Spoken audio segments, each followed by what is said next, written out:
Hey, good morning, people, or good day, I should say, wherever you are from. Kit Kat and me, if he'll come. He's a hang dog. Let's just get down. Oh gosh, okay. Kit Kat doesn't want to say hello. All right. We continue. With this piece. And yes, Kit Kat. Yes, well. Do your thing. Where are we? Let's get my bearings. Yes. What I actually wanted to begin with this morning is establishing this blue background. And let me put this down here.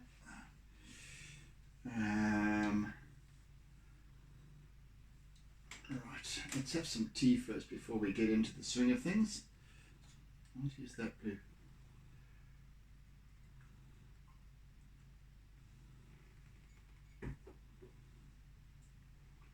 Right, righty-ho, let's go.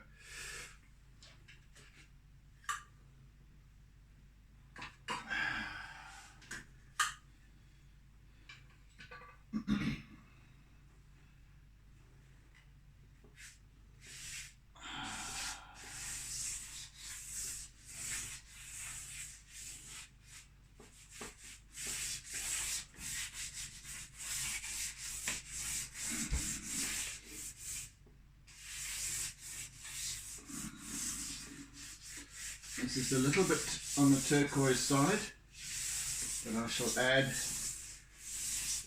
add to it some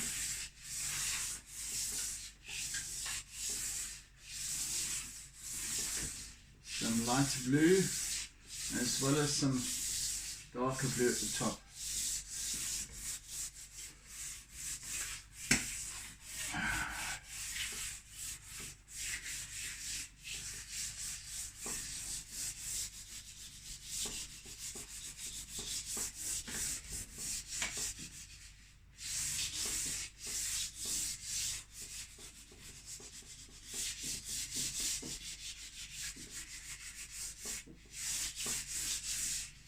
And then, after I've done that, I shall blend the colours. Won't I, Kit Kat? Right, let's go with some of this now.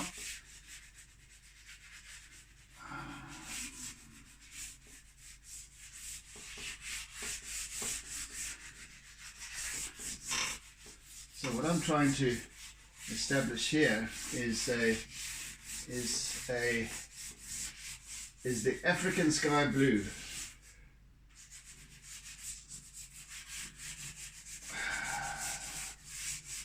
Which has to me and I guess to others who have perhaps lived here or been here,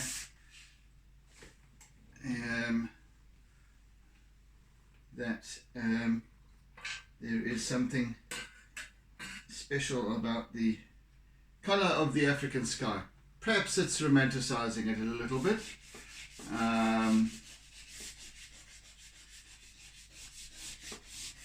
Having lived in a couple of other places in the world, I can remember living in Hong Kong, and Kit Kat, please don't start scratching in cupboards and things. It was a different, there was a very different colour. I suppose perhaps partially due to the fact that your Hong Kong skies are kind of washed out. There's always this a kind of a haze, as I can recall it, and it is many years ago now, some 26 years ago, 1995, and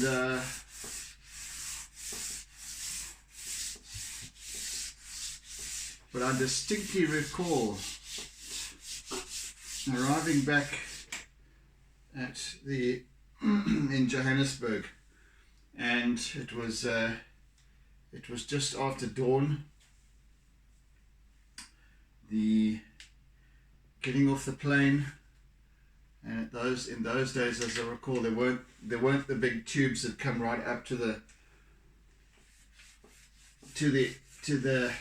door of the airplane, and I remember stepping out onto the stairs, and there was this African dawn with this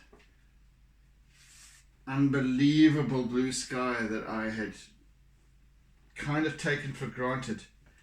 Just incredible, absolutely incredible, and so when you look at it, it's about observation once again, and these pieces are a study in observation.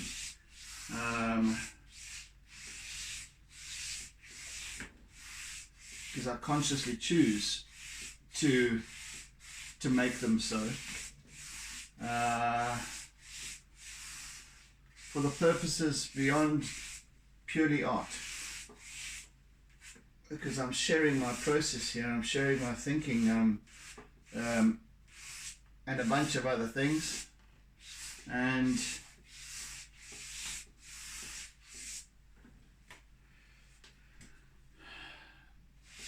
I've gone off topic. I have no clue what I'm talking about now, or why. Observation about colour, the infinite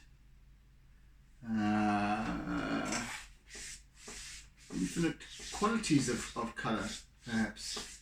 You know, like I mentioned, I've just used a colour that is now one wouldn't normally associate with sky blue, and that is the goodness, wait.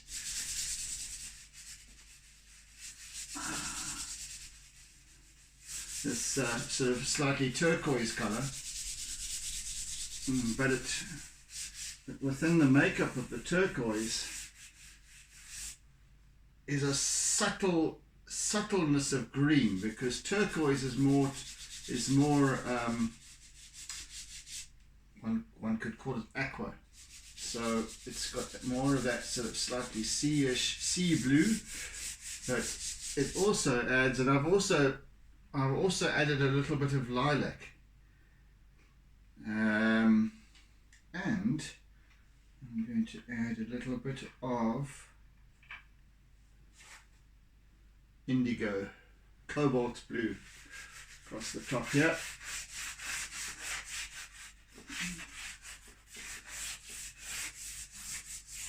Just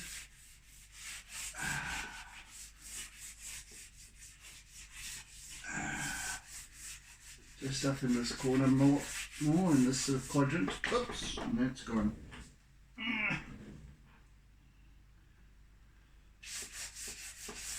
Right.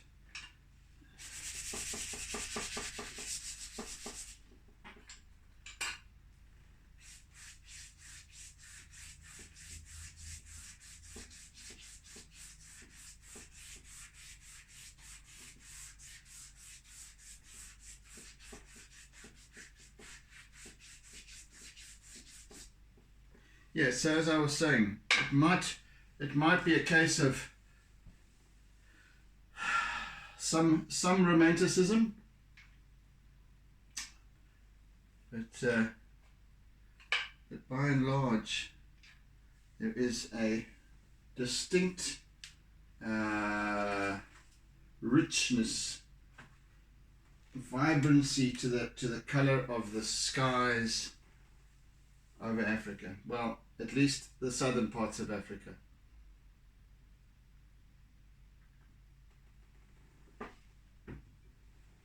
At least here. To be more specific. Right, so let me just actually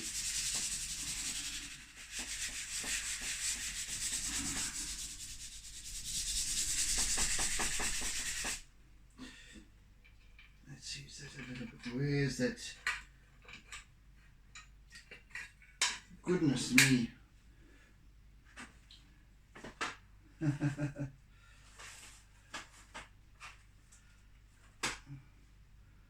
I do believe that I am completely out of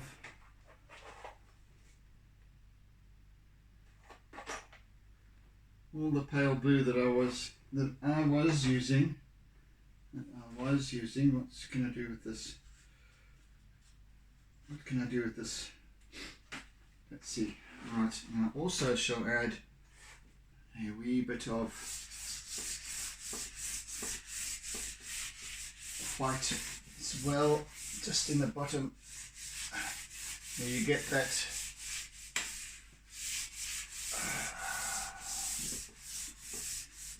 I don't want to make this a completely flat color. I know I kind of perhaps said, I think I might have said that yesterday. However, what I guess I was meaning was that you have this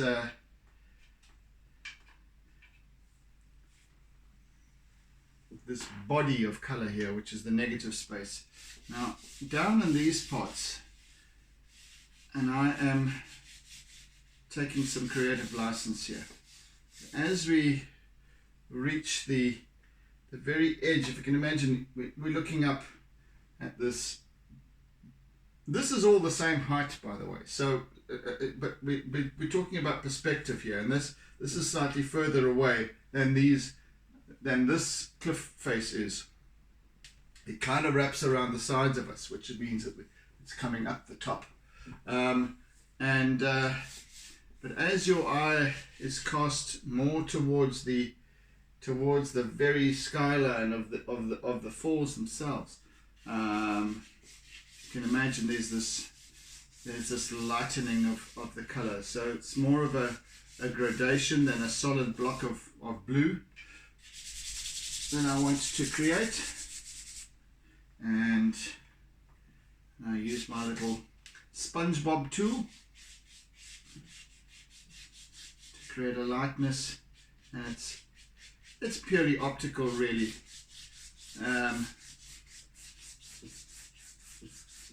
So I almost have I do have a vignette of sorts that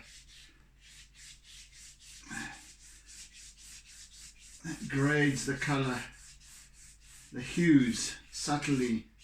Huey Lewis in the News. It grades the color subtly from top to bottom.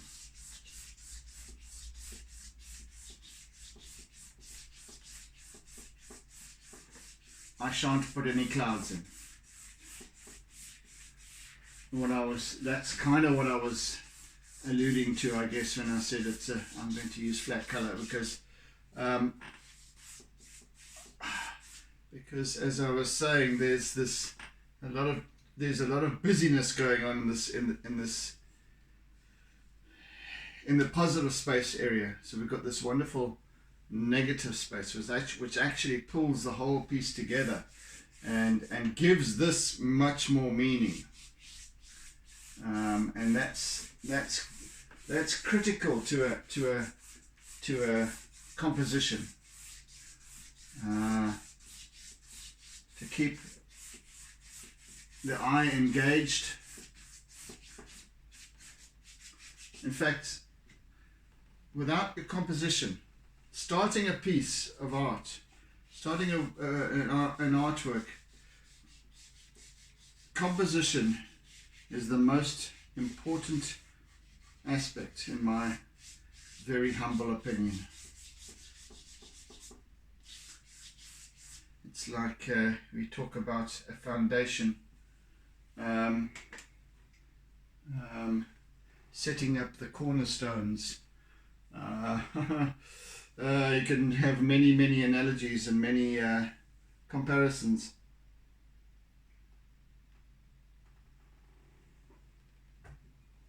But composition can make or break an image, be it the photograph it actually, besides light and shade and all these kinds of things, you know, setting up the composition of a photograph or a drawing or a painting.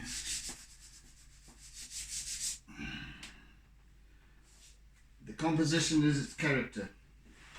Oh no, the composition is the soul of the piece. The character is the unfolding of the technique and whatever else that one uses. I particularly enjoy the character of charcoal.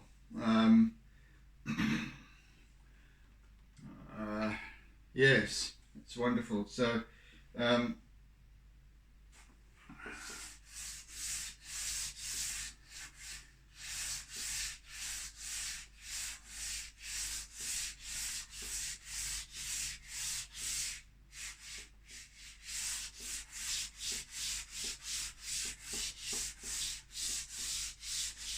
it's almost impossible actually to really capture the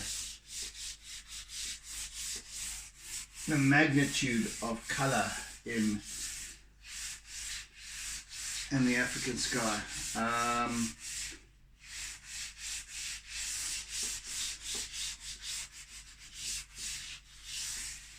The richness of it.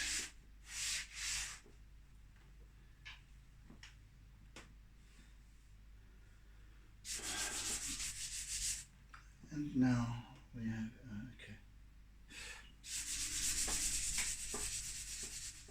I might just be overly passionate about it because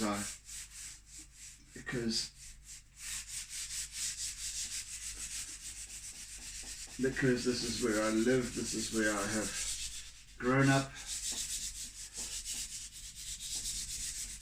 this is where I have my roots. But I'm not the only one that makes the claim.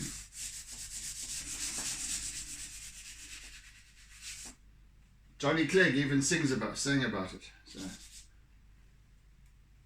African sky blue. Right, I think we for now have established a reasonable blue. Let me give it one more wash of this.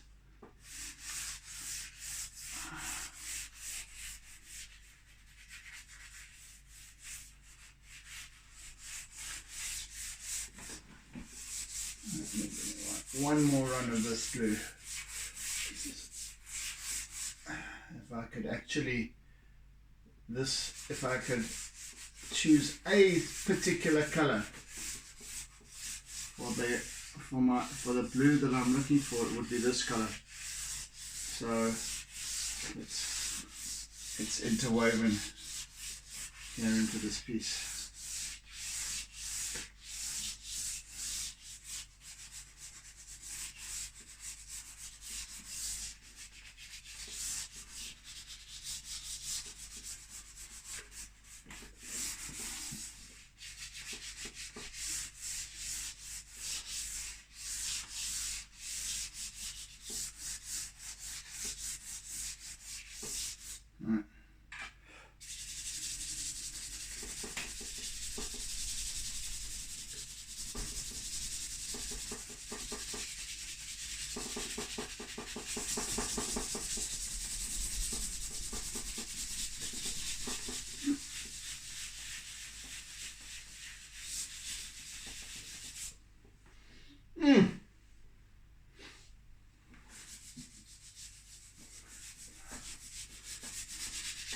Feeling a bit like Mr. Miyagi though, but super sped up.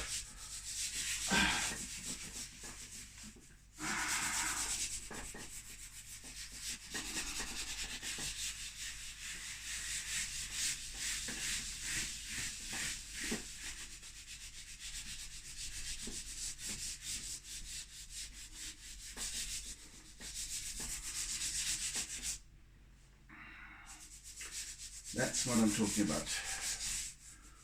That's better. Now we've got a better blue to work with. What the hell is that? I can just dry.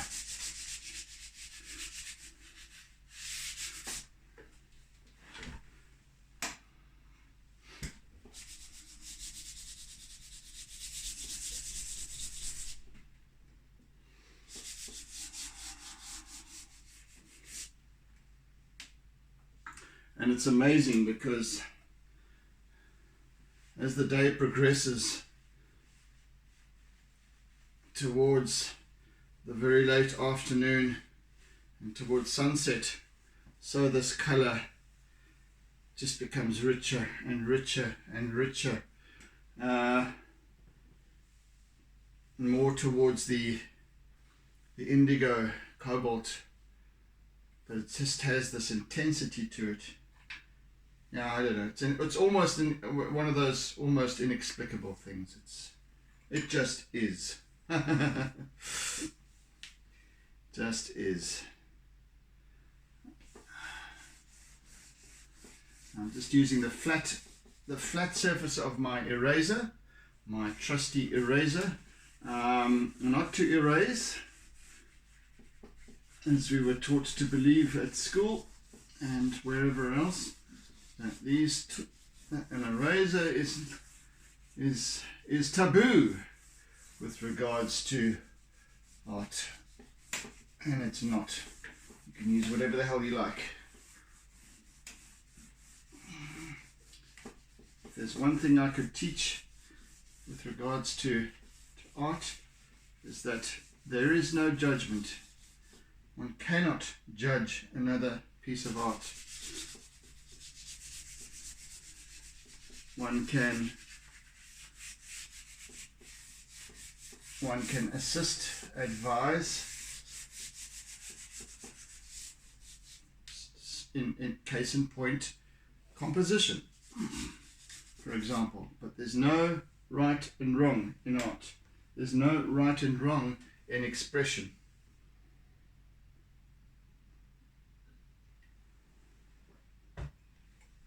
Because every mark tells a story.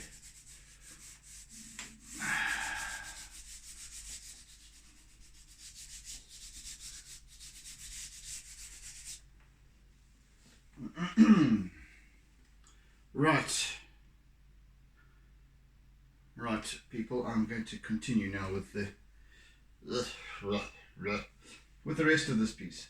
Okay, now that I've established my sky, which I think might well have just transformed this piece. Don't know. Yeah. Right, let's go with some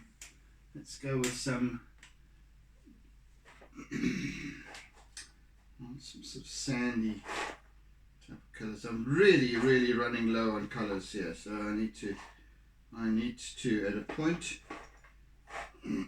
stock up on a few, and it seems to be just just a few colours that I kind of run low on, especially the blues. And also these there's a couple of particular wheaty tan colours that I enjoy, that I have run short of. Nah, not that. Right, so I shall have to use this meantime and make do. Right.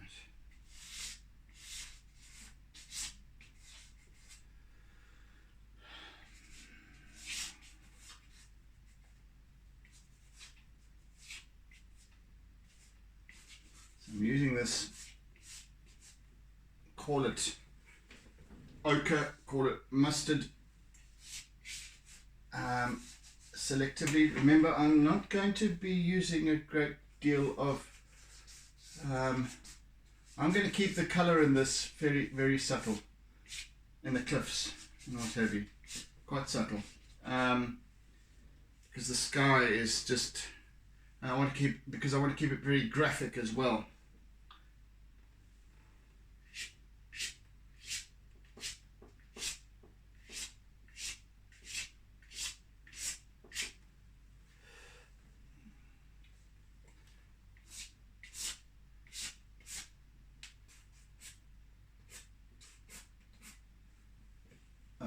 So let's put my clamps on again. I want to work on this. I might further enhance the sky again. Right, a lot further towards the end, nearer completion. I don't know. Maybe I will. Maybe I won't. Yes. Meantime, I want to get a couple of colors going for the shadow area. What am I looking at there? This is more of a. There we go. I want to introduce a few. See, because where we've got shadow, yeah, there's this cast shadow of as this cliff face moves around behind us, or at least encompasses us to our left and right. It casts shadow over this part of the cliff. So, and yet that lends itself to reflection.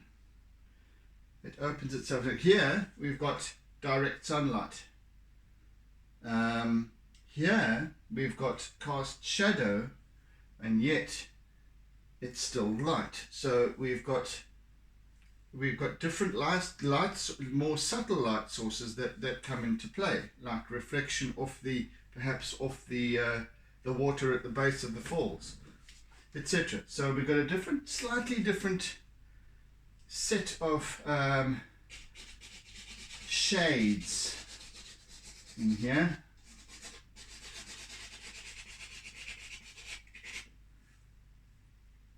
And there seems to be almost a change in light source. So whereas here we've got the light source above and behind that side, here it's almost as if there's an underlighting to it as well, which points once again to the theory of reflection off the base pool to the falls. And don't forget, this is quite a substantial body of water at the base of the falls, and I'm only depicting the first, let's say, 20 meters of this of the falls. It's 95 meters high,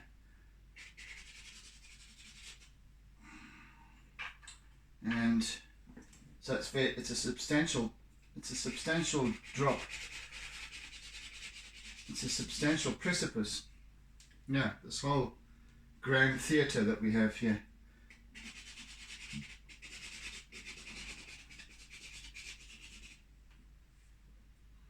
And if you're thinking in terms of feet, I think it's about 310 feet, something around there.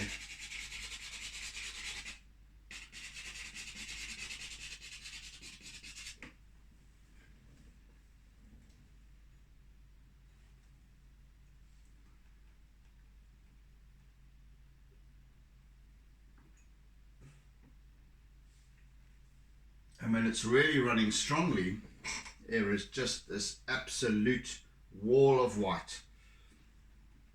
This whole section, and perhaps even a bit further, is just this solid wall of white, perhaps 70 meters across, just blasting down. So I'm introducing a few almost brick colors, almost pink colors into this area. In fact, not almost pink. I'm actually going to use just a wash of, yeah, that's nice, almost magenta. It's a dark magenta. That's nice. So it's a warm but cool, a cool but warm, cool but warm color. Magenta is kind of in between. It's if you look at the color spectrum, you've got red, which is a warm color, and when it actually, as it moves towards blue, you get that in between stage where is it more blue, purple, or is it, you know, whatever it is. But magenta is heading towards the blue hue. So it's quite nice to use this in depicting shade areas that are verging towards blue, and I'm going to use blue too. Gosh, quite a thing. Right. Nope, not that one.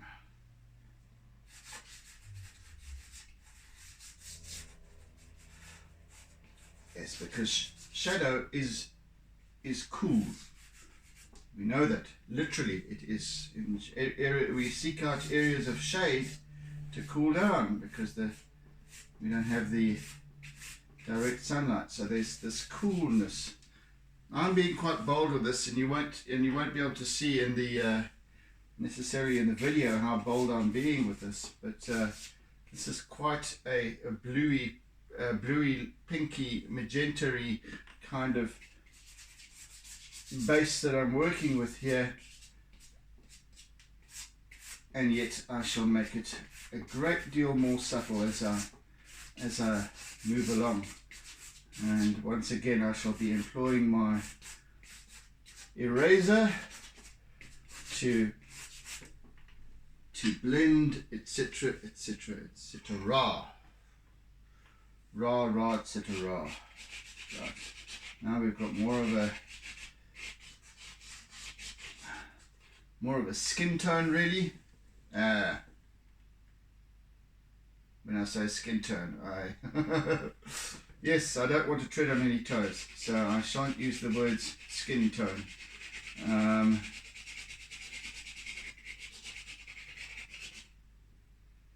It's kind of a dusky peach.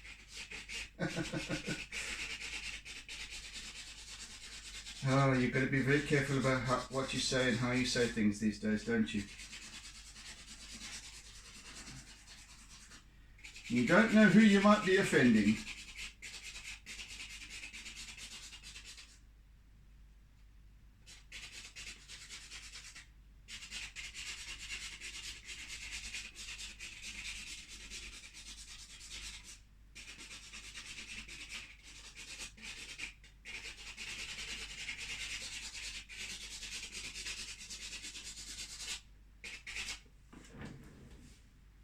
You just don't know. Right, and in this sunny part of the cliff, this is why I was using some more yellows and so on. In fact, I'm even going to go for an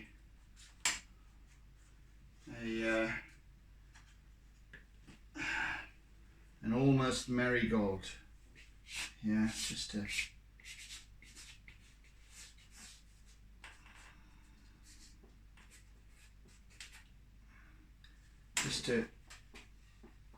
pick up that wonderful warmth of the sun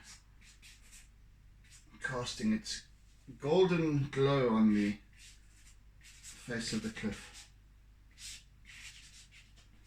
Again, I'm using fairly extensive creative license here.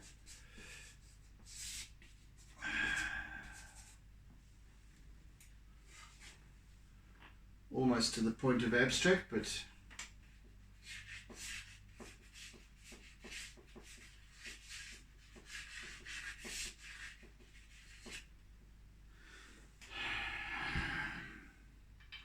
and a little bit of this sort of pale canary yellow.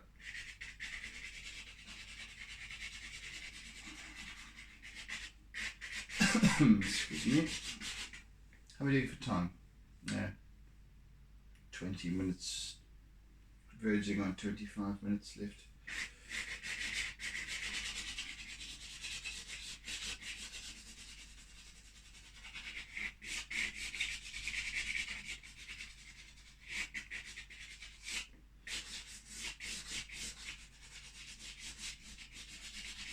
And even though I'm introducing color here to this piece now, I'm still working on contrast, really. The detail or perceived detail will come at a later stage with the use of line, and again with this piece. This is where the line work will be much more prominent and important.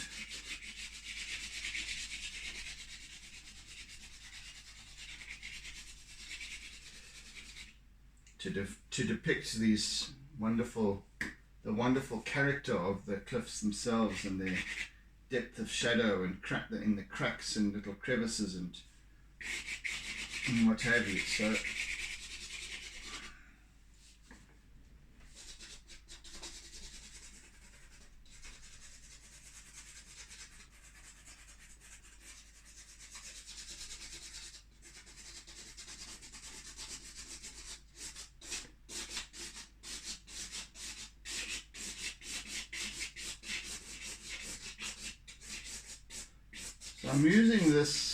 I'm using my color quite boldly here, because when it comes to working over it, it will then just sort of poke through every now and again, just adding that depth and richness to the treatment. But you'll still always see the basis of the charcoal drawing that is the foundation to this piece.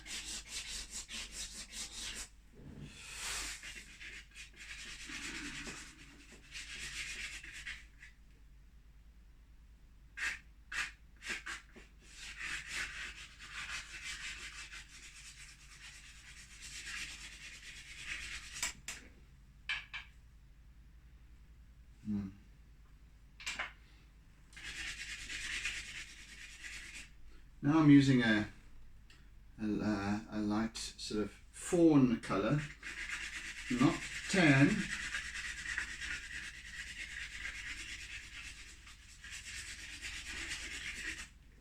It's more of a, I could say kind of wheaty color heading towards grey almost. Quite a neutral neutral tone this. So I'm using that over my yellows and marigolds and what have you to just tone it down, subtle it, make it a little bit more subtle, etc., etc. And yet you get that depth of created by the layers beneath. Comprende?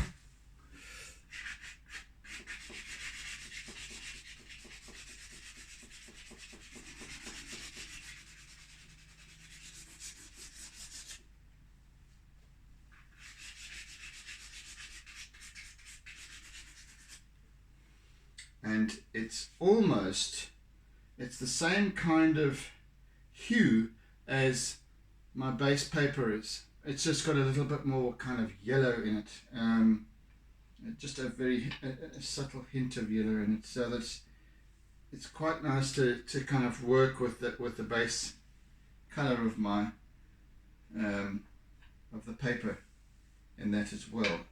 Right. Where am I going now?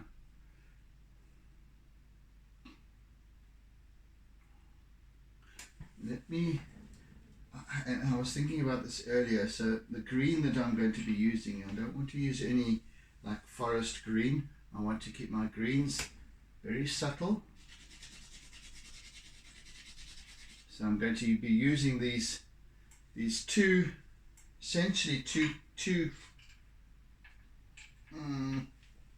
maybe three greens, but they're all in the kind of mossy color, mossy type green, the more olives and that sort of stuff. I don't want to use any bright green because I don't want to draw too much attention to the foliage on top of the cliffs, but just a little.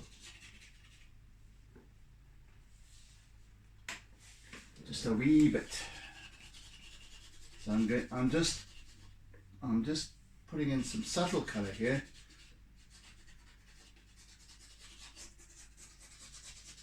Nothing too heavy.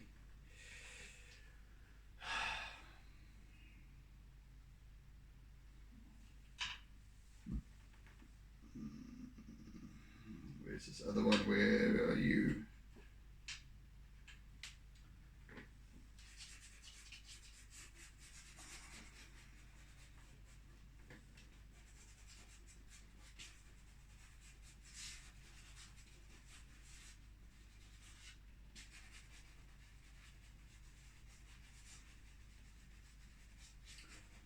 And all of this I'm going to be going over with charcoal and Conte, etc.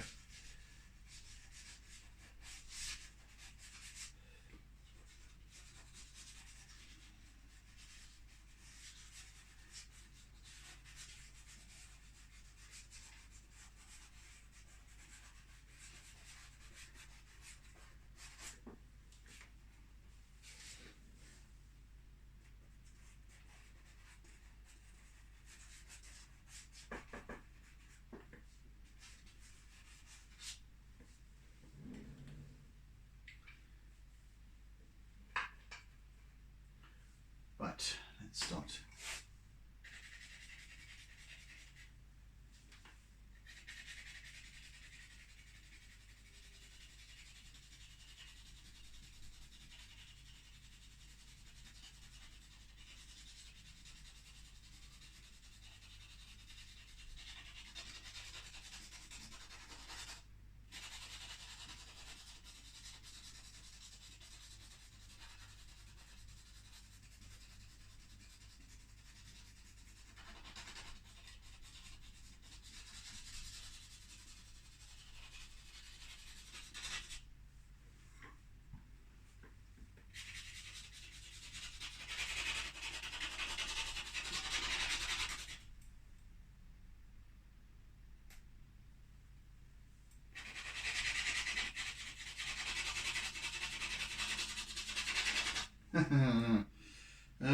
Yeah, we are reaching a little knot in the wood here, in the charcoal.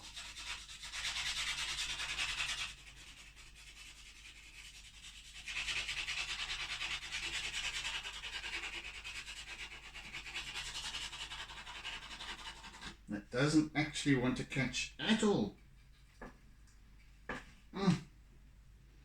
Get out!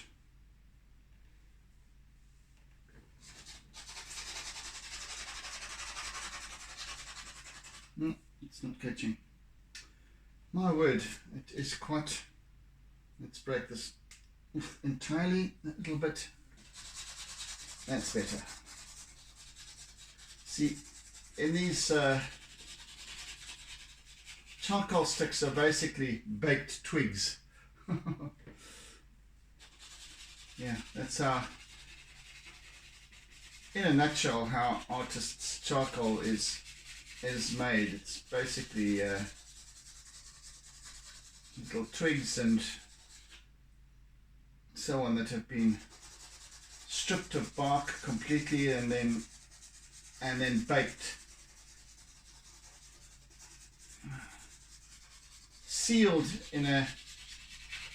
up and baked. So in other words, if they weren't sealed and oxygen was allowed to enter, they would simply burn up and disintegrate. But now so the process to actually do it is in a fire. If you're having a braai, as we call them, or barbecue, and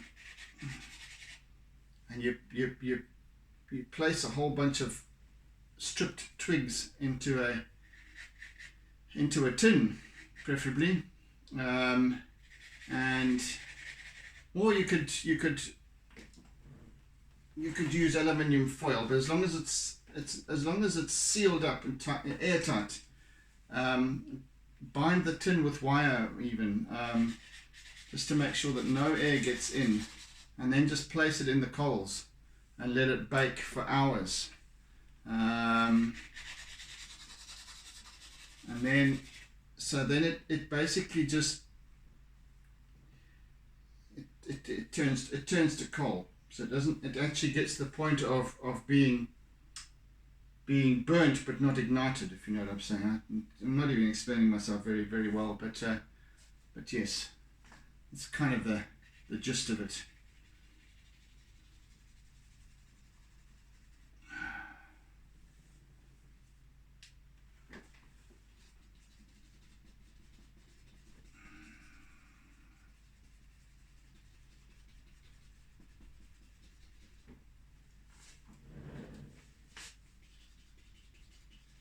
I'm using my eraser now, you might notice. So just to create some little flecks of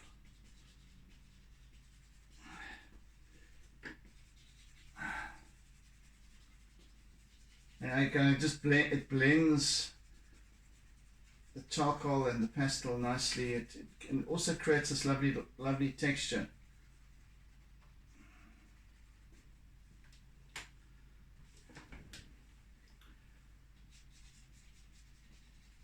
Anyway, it's a starting point for this section.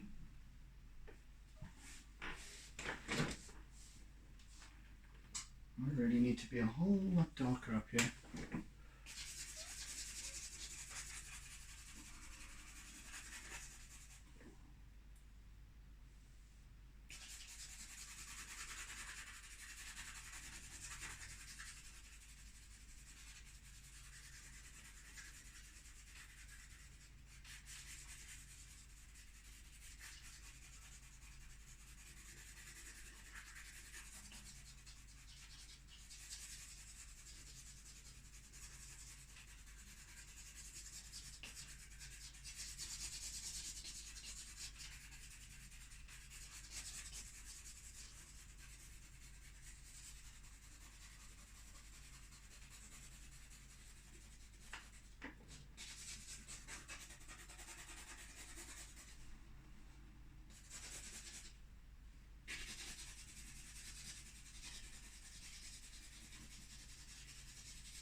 This one's also got a nice.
As always, I'm not attempting to draw actual bush because I can't with the tools that I have. They're not designed that way, so I create the illusion of it.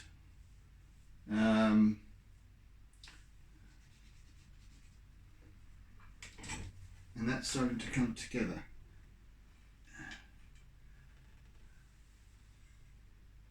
just subtly. So it's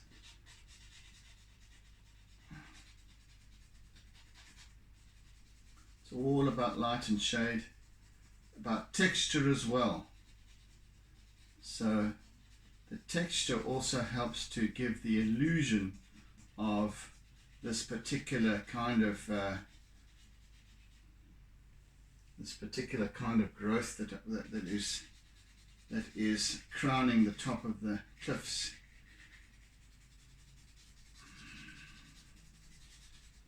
As we build the texture, so it takes on that appearance of this indigenous trees and shrubbery on top here.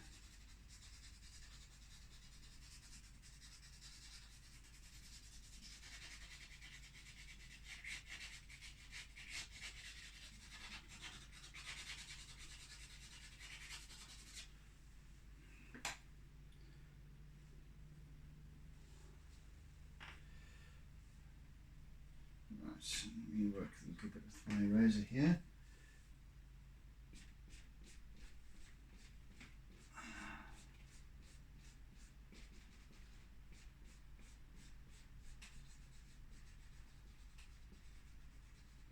Again, I'm simply blending what is already here. I'm not removing any of it. I'm helping it to work together more.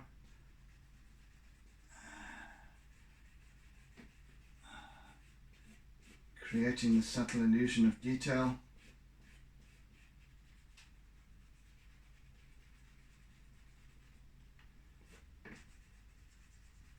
And it's this that takes the time, and especially then when I start to move more into line work, etc.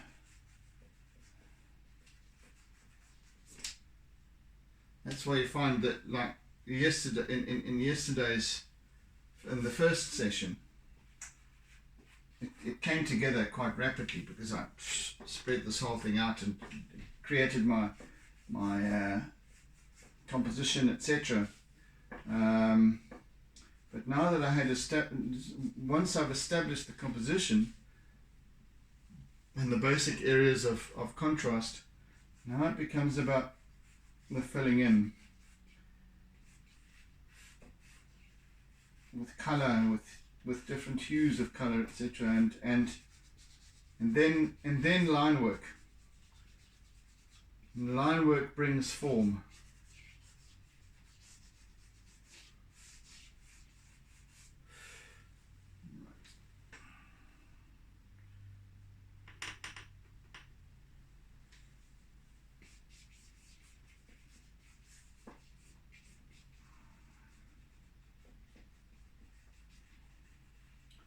There's a great deal of work left to do with this piece. A great deal.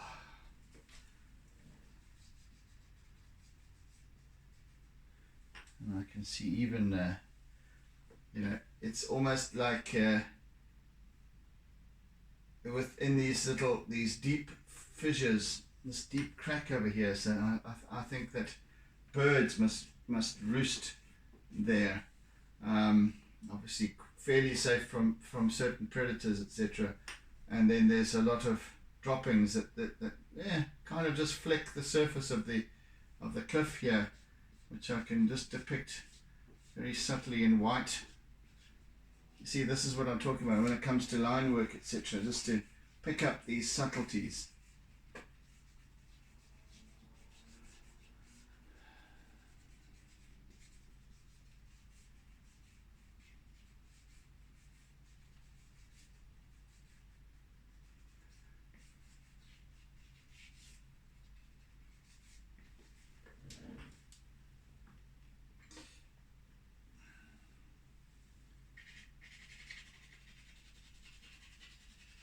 A little bit more green where there's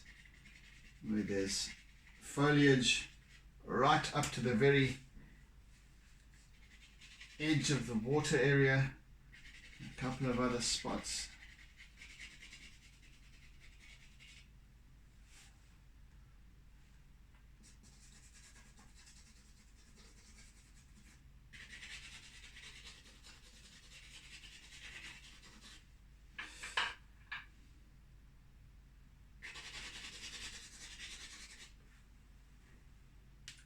attempt to peel this green. This is one of these. Oh, it doesn't peel very well at all because they've used too much gum. What? There you go.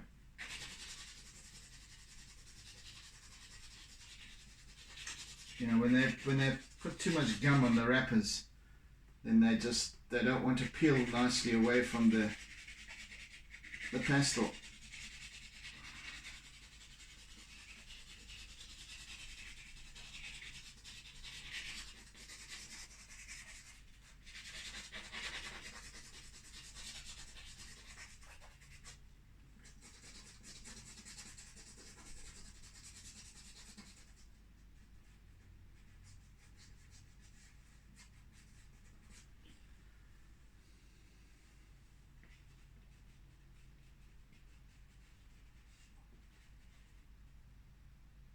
Yeah, I think we're out of time, folks, for today.